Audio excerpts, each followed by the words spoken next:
안녕하십니까. 3분 소방안전입니다.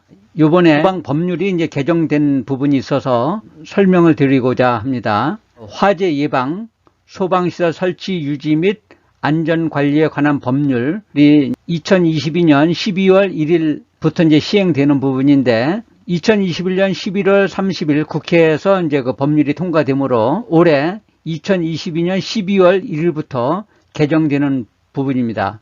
이 법률이 이렇게 둘로 이렇게 분류가 되는 것이죠.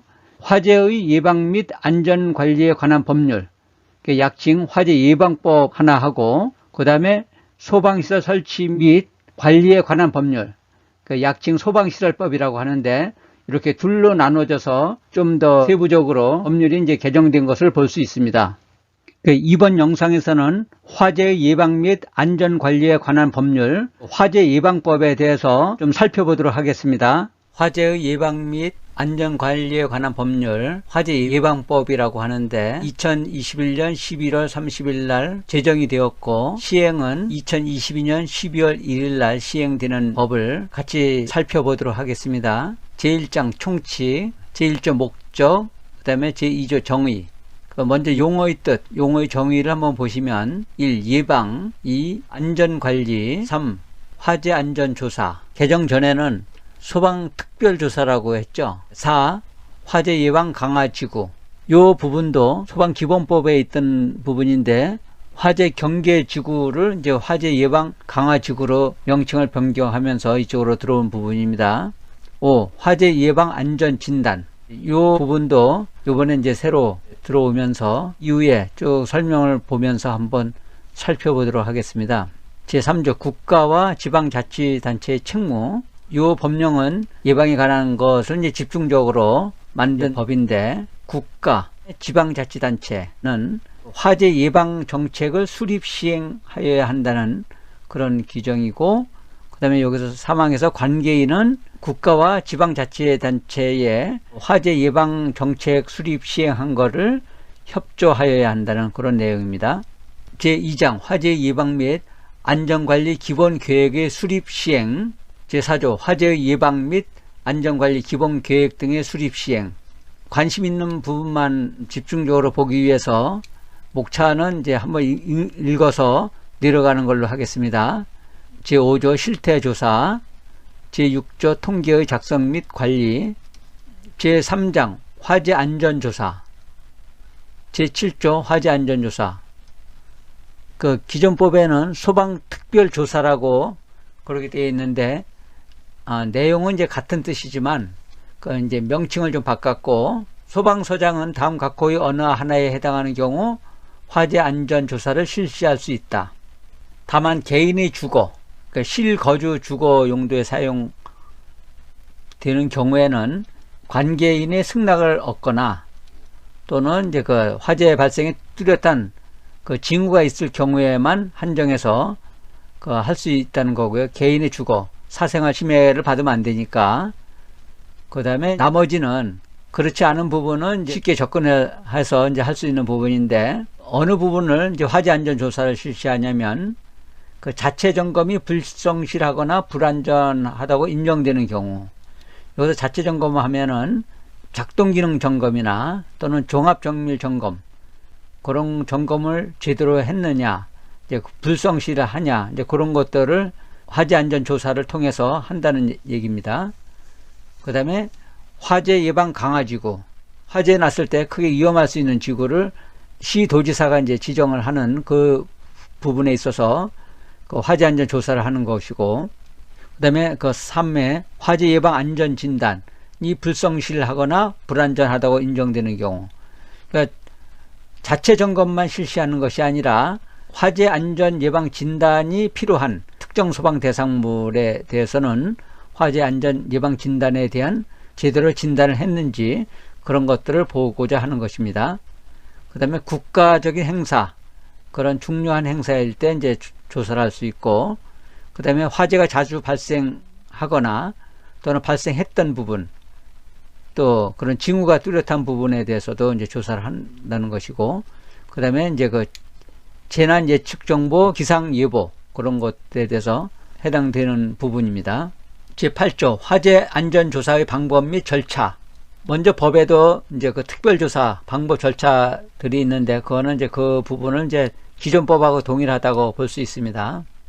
제9조 화재안전조사단 편성 운영, 그 다음에 제10조 화재안전조사위원회 구성 운영, 그 다음에 제11조 화재안전조사 전문가 참여. 이 부분은 1항 소방관서장은 필요한 경우 소방기술사, 소방시설관리사, 그 밖에 화재안전 분야의 전문 지식을 갖춘 사람을 화재안전조사에 참여하게 할 수 있다. 이 부분도 기존에 있던 법하고 동일한 부분입니다.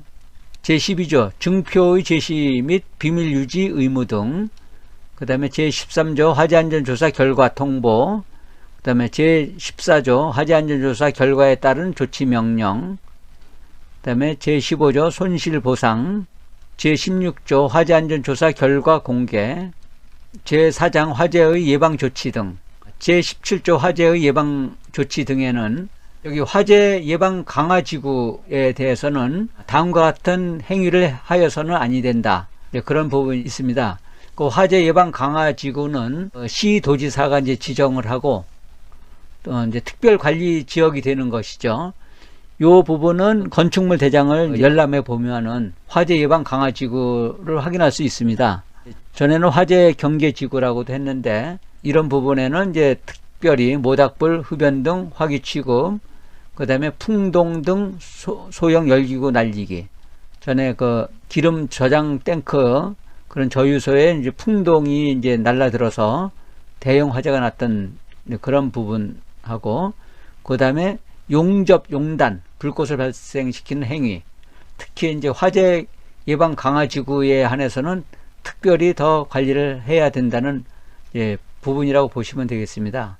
그 다음에 소방관서장은 화재 발생 위험이 크거나 소화활동에 지장을 줄 수 있다고 인정하는 그 행위나 물건에 대해서는 그 소유자, 관리자, 점유자에게 조치 명령을 할 수 있다는 부분입니다.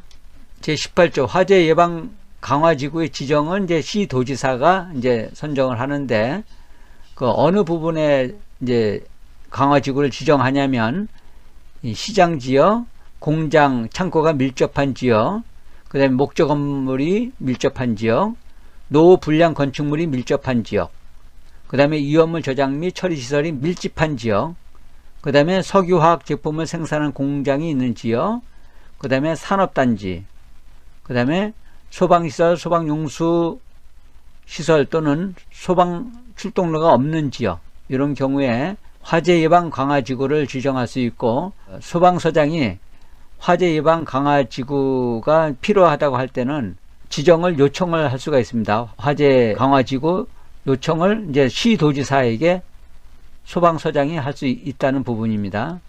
제19조 화재 예방 등에 대한 지원, 그 다음에 20조 화재 위험 경보, 21조 화재 안전 영향 평가,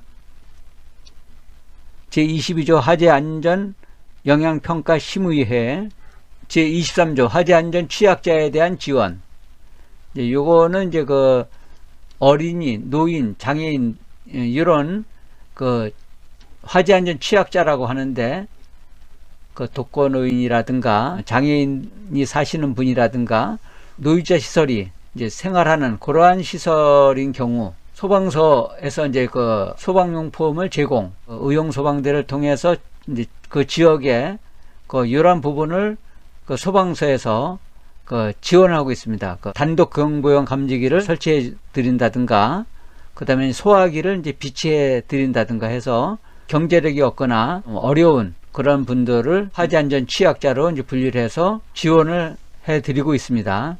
제5장 소방대상물의 안전관리, 제24조 특정소방대상물의 안전관리, 1항 특정소방대상물 중 전문적인 안전관리가 요구되는 대통령령으로 정하는 특정소방대상물의 관계인은 소방안전관리 업무를 수행하기 위하여 소방안전관리자 자격증을 발급받은 사람을 소방안전관리자로 선임하여야 한다. 그렇게 되어 있습니다. 여기에 보면 소방안전관리자 자격증을 발급받은 사람만 소방안전관리자로 선임한다. 이 부분은 이제 좀 염두에 두시고, 그 다음에 그 2항에 보면 다른 안전관리자, 그 소방안전관리자만 있는 게 아니라 전기안전관리자, 그 다음에 가스안전관리자, 위험물 안전관리자가 있는데, 지금까지는 이런 안전관리자가 안전관리자로 선임이 되어 있는데, 일정 규모 이상 되는 그 건축물, 특정 소방대사물인 경우에는 겸임을 하면 안 된다는 것입니다. 그러니까 2022년 12월 1일부터는 겸임을 하면 안 된다는 부분인데, 이제 1급에 이제 해당하는 특정 소방 대상물이 되겠죠. 1급 정도 되면 11층 이상인 부분이 되고, 그 다음에 그 연면적 15,000제곱미터 이상, 이제 그런 이제 부분이 되는 부분이라고 이제 볼 수가 있는데, 이번에 겸임을 이제 금지하는 법이 이제 생겼고, 다만 다른 법령에 특별한 규정이 있는 경우에는 그러하지 아니하다, 그렇게 되어 있습니다. 그 다음에 사망의 제1항에도 불구하고 소방안전관리 대상물의 관계인은 소방안전관리 업무를 대행하는 관리업자라고 그러죠. 관리업자, 소방관리업자를 감독으로 하는 사람을 지정하여 소방안전관리자를 선임할 수 있다. 이 경우 소방안전관리자로 선임된 자는 선임된 날부터 3개월 이내에 교육을 받아야 한다. 그러니까 그 소방안전관리 대행 업체를 이제 지정해서 하는 경우가 있는데, 이런 경우에도 그 모든 소방 대상물이 다 되는 건 아니고, 그 일정 규모 이하인 경우에만 해당이 됩니다. 1급 이상은 해당이 되지 않고 2급 이하, 2급, 3급인 경우에는 이제 관리 대행을 할 수 있다. 그렇게 이제 보시면 되겠습니다. 관리 대행을 맡기게 되면 소방안전관리자 자격이 없어도 선임을 하고, 그 분이 이제 교육을 받음으로 3개월 이내에 교육을 받음으로 소방안전관리자가 이제 되는 것인데, 현재까지는 6개월 이내에 교육을 받았으나 이제 앞으로는 3개월 이내에 교육을 받아야 한다는 내용이 되겠습니다. 그 다음에 이제 특정 소방대상물의 관계인과 소방안전관리자는 다음 업무를 수행하여야 한다. 보면은 소방안전관리자만 이 업무를 수행한 걸로 이제 생각을 하는데, 여기에서 관계인과 소방안전관리자 그렇게 이제 명시했는데, 관계인 하면 우리가 그 건물의 소유자 또는 점유자, 이제 세를 들어 사는 분, 그 다음에 거기서 근무하시는 분이 이제 그 관계인이 되겠죠. 그런 경우에 보통 여기서 관계인 하면은 그 건물에 지위가 있는 그러한 분을 이제 알 수 있는데, 이런 부분도 이제 같이 해야 된다는 부분이 되겠습니다. 제25조 소방안전관리 업무의 대행 보면은 그 연면적 규모가 이제 일정 규모 미만이라 그랬죠. 대통령령으로 이번에 개정되면서 법률은 이제 개정이 됐고 시행도 이제 남겨두고 있는데, 대통령령 하면은 시행령이죠. 시행령과 시행규칙은 아직 발표되지 않은 상태입니다. 지금 이제 법률을 토대로 해서 만들어주고 있다고 볼 수 있겠습니다. 대행 업무를 이제 맡긴 경우 감독을 하지 않습니까? 그런 경우에 대행을 맡겼으면 모든 거를 이제 신경을 끊어버리는 경우가 있는데, 그렇게 하면 안 되고 관리 업체가 할 수 있는 부분이 있고, 그 다음에 소방안전관리자로 선임되신 분이 해야 할 부분이 분명히 있습니다. 그것까지 다 맡겨버리면 일 자체가 원활하게 진행이 되질 않죠. 업무를 소홀히 하는 결과가 되는 것입니다. 대행 업무 외의 소방안전관리 업무는 직접 수행하여야 한다. 그렇게 명시가 되어 있습니다.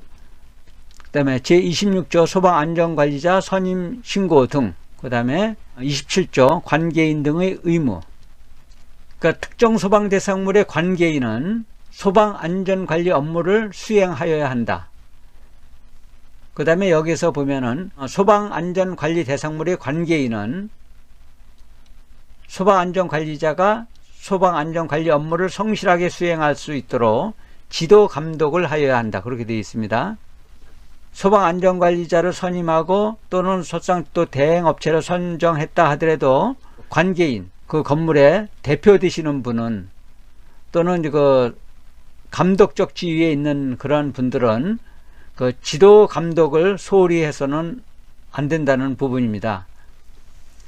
그 다음에 사망, 소방안전관리자는 인명과 재산을 보호하기 위하여 소방시설, 피난시설, 방화시설 및 방화구역 등의 법령에 위반된 것을 발견할 때에는 지체 없이 소방안전 대상물이 관계인에게 소방 대상물의 개수, 이전, 제거, 수리 등 필요한 조치를 할 것을 요구하여야 하며, 관계인이 시정하지 아니하는 경우 소방본부장 또는 소방서장에게 그 사실을 알려야 한다. 이 경우 소방안전관리자는 공정하고 객관적으로 그 업무를 수행하여야 한다.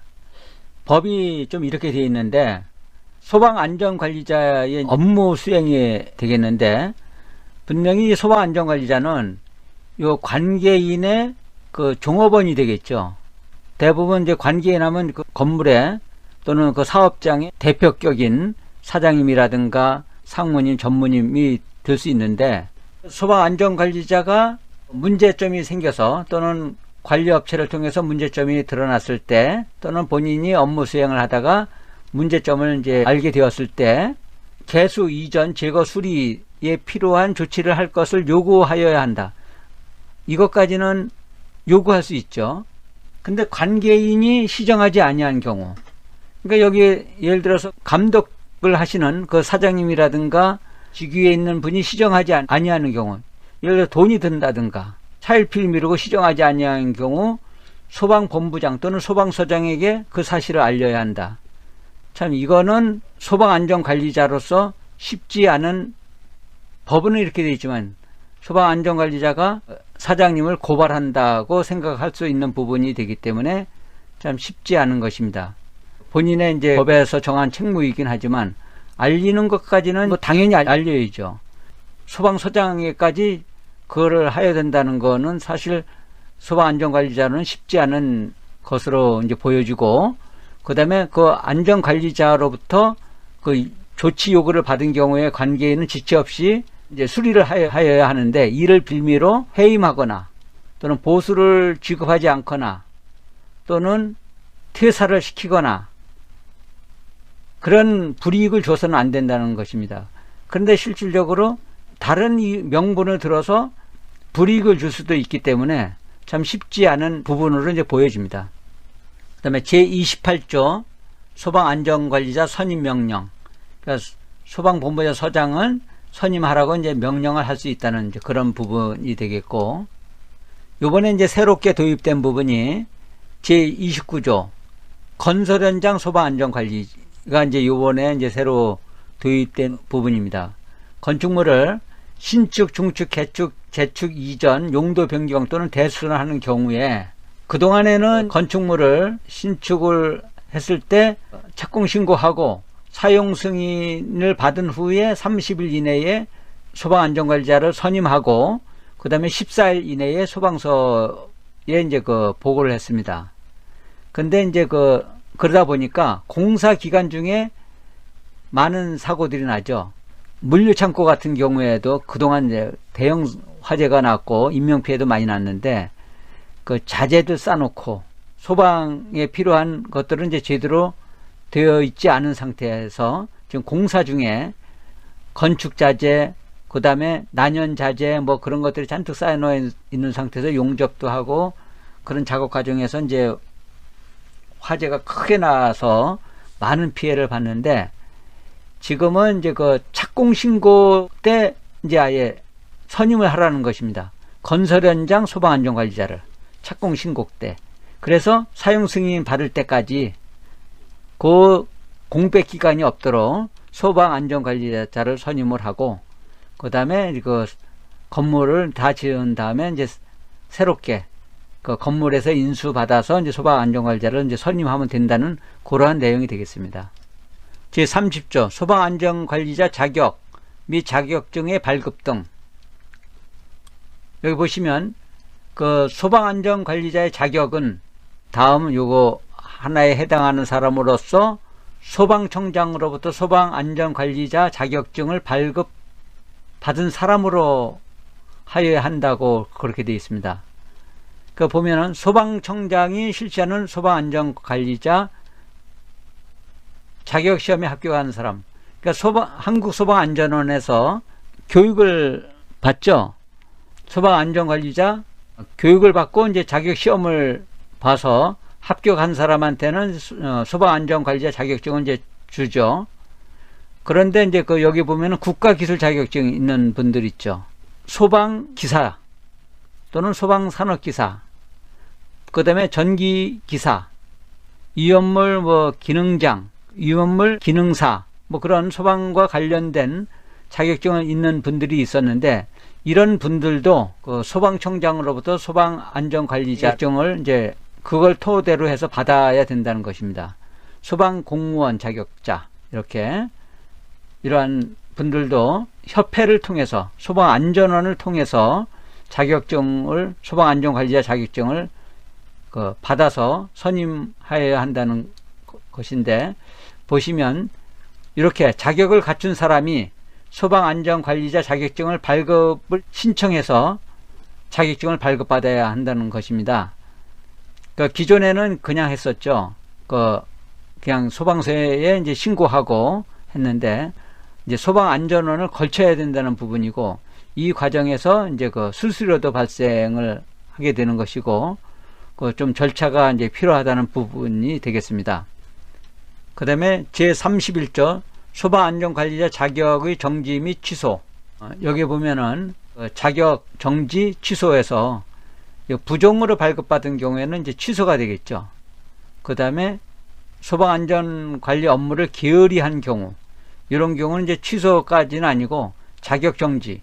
그러니까 보통 이제 소방안전관리 업무를 게으리 했다고 판단하는 거는, 그러니까 거기에 그 자격증만 걸어놓고 전혀 관여하지 않고 출퇴근도 안 하고, 그런 경우에 소방 업무를 하지 않는 경우를 해당된다고 볼 수 있겠습니다.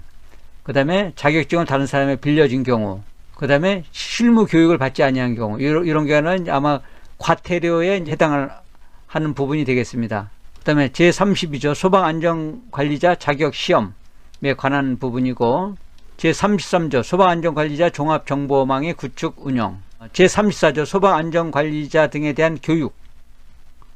그러니까 교육에는 강습 교육이 있고 실무 교육이 있습니다. 이렇게 두 가지로 있는데, 강습 교육은 자격을 취득하려고 하는 그런 사람이 이제 그 강습 교육을 받는 것이고, 그 다음에 제24조 사망에 따른 소방안전관리자로 선임되고자 하는 사람. 24조 사망 보면은 특정 소방대상물의 소방안전관리, 여기에는 업무 대행이 나와 있습니다. 업무 대행을 하는 경우 소방안전관리자로 선임할 수 있다 되어 있고, 소방안전관리자로 선임된 자는 선임된 날로부터 3개월 이내에 이제 교육을 받아야 한다, 그렇게 되어 있습니다. 그 다음에 그 소방안전관리자로 선임되고자 하는 사람은 그 건설 현장의 소방안전관리자도 마찬가지로 이제 되겠습니다. 그 다음에 이제 실무 교육은 소방안전관리자로 선임이 되어서 2년에 한 번씩 또 교육을 받는데, 그 교육을 실무 교육이라고 보시면 되겠습니다. 그 전에는 소방안전관리자로 새롭게 된 사람은 선임된 날부터 지금까지는 6개월 이내에 이제 교육을 받았는데, 3개월 이내로 이제 줄어드는 부분이 되겠습니다. 그 다음에 제35조 관리 권한이 분리된 특정 소방대상물의 소방안전관리.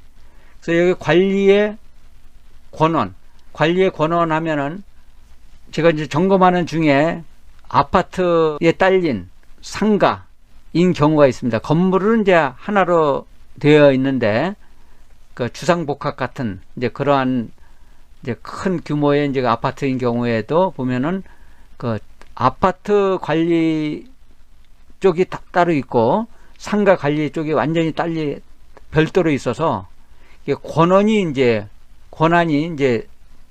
분리되어 있는 거죠. 근본적으로 그걸 관리 권한의 분리라고 이제 여기서는 표현을 했는데, 그런 경우에는 전에는 이제 공동 소방 안전관리자 뭐 그런 용어가 있었는데, 여기에서는 소방 안전관리자를 이제 별도로 선임하는 그런 부분으로 보시면 될 것 같습니다. 복합 건축물, 지하층을 제외한 11층 이상 또는 연면적 3만 제곱미터 이상인 건축물, 그 다음에 지하가, 그 다음에 대통령령으로 정하는 특정 소방 대상물, 그렇게 이제 분류를 하고 있습니다. 그 다음에 제36조 피난계획의 수립 및 시행, 소방안전관리 대상물의 관계인은 그 장소에 근무하거나 거주 또는 취입하는 사람들이 화재가 발생한 경우에 안전하게 피난할 수 있도록 피난 계획을 수립 시행하여야 한다. 그러니까 피난 계획을 수립 시행, 이런 부분인데 어떻게 피난할 것인가, 그런 것들을 이제 계획을 세우고 수립을 하고 이제 시행을 하라는 그런 부분이 되겠습니다. 사망의 그 피난 유도 안내 정보를 이제 정기적으로 제공, 필요한 곳에 피난 안내도를 이제 부착을 한다든가, 또는 방송을 통해서 이제 피난 안내를 이제 한다든가, 그러한 계획을 이제 수립하고 시행하여야 한다는 그런 설명입니다. 제37조 소방안전관리 대상물 근무자 및 거주자에 대한 소방훈련. 제38조 특정 소방대상물의 관계인에 대한 소방안전교육, 공공기관의 소방안전관리. 제6조 특별관리 시설물의 소방안전관리. 여기서 제40조 소방안전특별관리시설물의 안전관리, 이 부분도 기존에 있는 법에도 있는 부분입니다. 특별관리시설물, 좀 화재가 한번 나면 크게 사회적으로 문제가 될 수 있고 엄청난 피해 파급 효과가 큰 공항시설, 철도시설, 도시철도시설, 항만시설, 지정문화재, 그 다음에 산업기술단지, 산업단지, 그 다음에 초고층 건축물 및 지하연계 복합건축물, 수용인원 1000명 이상의 영화상영관, 석유 비축시설, 천연가스 인수기지 및 공급망, 그 다음에 전통시장, 그 다음에 대통령령으로 정하는 시설물, 그렇게 되어 있는데, 전에는 이렇게 기준은 되어 있었지만은 어떻게 구체적으로 이제 진단하거나 그런 내용은 없었는데, 이번에 좀 세부적으로 이제 내용이 정리된 부분이 되겠습니다. 제41조 화재 예방 안전 진단. 보시면 특별관리시설물의 관계인은 한국소방안전원 또는 소방청장이 지정하는 화재 예방 안전 진단 기관, 민간 단체가 되겠죠. 일반 이런 곳을 통해서 정기적으로 화재 예방 안전 진단을 받아야 한다. 화재 예방 안전 진단의 범위는 이렇게 1. 화재 위험 요인 조사에 관한 사항, 소방계획 및 피난계획 수립에 관한 사항, 그 다음에 소방시설 등 유지 관리에 관한 사항, 비상대응 조직 및 교육훈련에 관한 사항, 화재 위험 평가에 관한 사항, 또는 이제 대통령령으로 정하는 것, 좀 포괄적인 그런 범위, 화재 예방 안전 진단의 범위를 이렇게 정해 놨는데, 그러니까 이렇게 안전원이나 이제 진단기관으로부터 안전 진단을 받으면 자체 점검을 받은 것으로 본다고 했습니다. 그래서 그 기간 동안에 이제 안전 진단을 받은 경우에는 작동 기능 점검이나 또는 이제 종합 정밀 점검을 받은 것으로 이제 가름한다는 얘기가 되겠습니다. 제45조 진단기관의 지정 및 취소. 7조 보칙. 제43조 화재 예방과 안전문화 진흥을 위한 시책의 추진. 제44조 우수 소방 대상물 관계인에 대한 포상. 제45조 조치명령 등의 기간 연장. 소방서로부터 조치명령을 이제 받는 경우가 있죠. 이제 이행명령을 이제 받은 경우나 또는 이의 신청을 하라고도 합니다. 명령을 내리기 전에 이의가 있느냐. 그럴 때 이제 기간 내에 조치가 어려운 경우도 있죠. 여러 가지 원인으로. 근데 그것이 타당하다고 보여지면 소방서에서 조치 기간을 연장을 해 줍니다. 그렇지만 그것이 이제 합리적이고 타당해야 연장을 해 주는 것이지 무조건 해주는 건 아니고 근거가 합리적이어야 된다는 것입니다. 여기서 보면은 천재지변이나 그 밖에 대통령령으로 정하는 사유, 이제 그러한 거를 이제 참고하시고 연장을 하시든가 또는 연장을 안 해줄 수도 있습니다. 그래서 이 기간을 넘기지 않도록. 제46조 청문, 그 다음에 제47조 수수료 등, 제48조 권한의 위임 및 위탁 등, 제49조 벌칙 적용에 의해 공무원 의제, 그 다음에 제8장 벌칙, 제50조 벌칙. 벌칙이 좀 소방은 좀 강한 면이 있습니다. 3년 이하의 징역 또는 3천만 원 이하의 벌금에 해당하는 경우. 여기 보면은 제14조 1항 및 2항에 따른 조치명령을 정당한 사유 없이 위반한 자. 그러니까 조치명령을 했는데 이행하지 않은 거. 여기 보면 화재안전조사 결과에 따른 조치명령을 했는데 하지 않은 경우. 그 다음에 이번에 제28조 제1항 및 제2항에 따른 명령을 정당한 이유 없이 위반한 자. 조치명령을 따르지 않은 것이죠. 그러니까 소방안전관리자 선임을 하라고 했는데 선임하지 아니한 거. 이제 그런 부분이 보시면 되겠고, 그 다음에 보수, 보강, 조치명령을 정당한 사유 없이 안 한 거. 그러니까 조치명령이 내려왔는데 그거를 전혀 신경 안 쓰고 있다가 이러한 불이익을 당할 수가 있습니다. 그 화재 예방 안전진단에 대해서도 나왔는데 조치를 안 한 경우, 그 다음에 그 거짓이나 부정한 방법으로 진단기관으로 지정을 받은 경우, 그건 진단업체가 이제 해당되는 거고, 그 진단기관의 지정 및 취소에 해당되는 부분이 되겠죠. 그 다음에 1년 이하의 징역 또는 1,000만 원 이하의 벌금. 이거는 관계인의 정당한 업무를 방해하거나 조사 업무를 수행하면서 취득한 자료를 다른 사람한테 제공하거나 누설한 경우. 그러니까 이거는 소방 공무원에 이제 해당될 수 있다고 보여집니다. 그 다음에 자격증을 이제 빌려주거나 빌리는 것을 알선하고 하는 경우. 그 다음에 진단기관으로부터 화재 예방 안전진단을 받아야 할 특정 소방 대상물이 받지 않은 경우. 이번엔 300만 원 이하의 벌금입니다. 화재 안전 조사를 정당한 사유 없이 거부, 방해 또는 기피한 경우. 그 다음에 그 조치 명령을 따르지 아니하거나 방해한 경우. 그 다음에 소방안전관리자, 그 다음에 또는 총괄 소방안전관리자 또는 소방안전관리 보조자를 선임하지 그러니까 선임하지 않은 경우에 300만 원 이하의 벌금이 되겠습니다.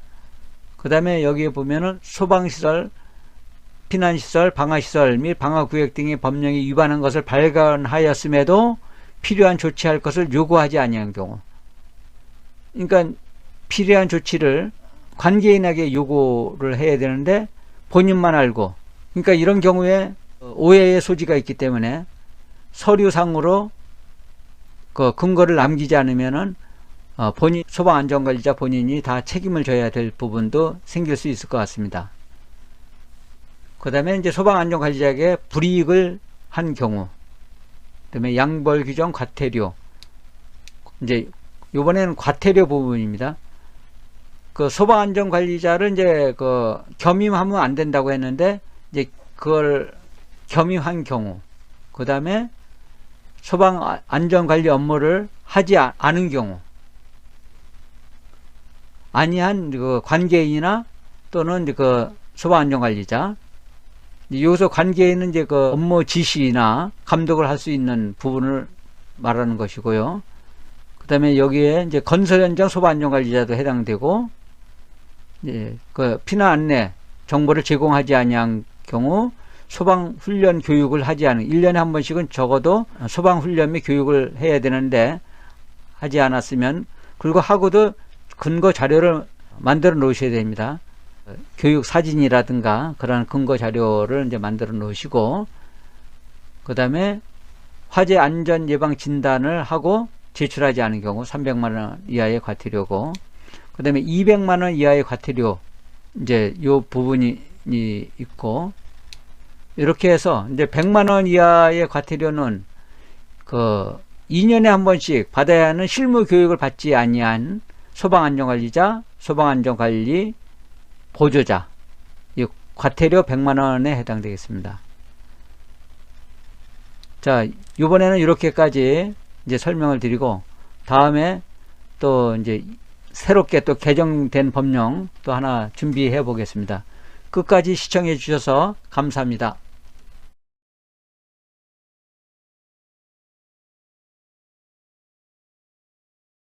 도움이 되셨나요? 댓글, 좋아요, 구독, 알림 설정까지 꾹꾹 눌러주시면 좋은 영상 만들어서 올려드리겠습니다.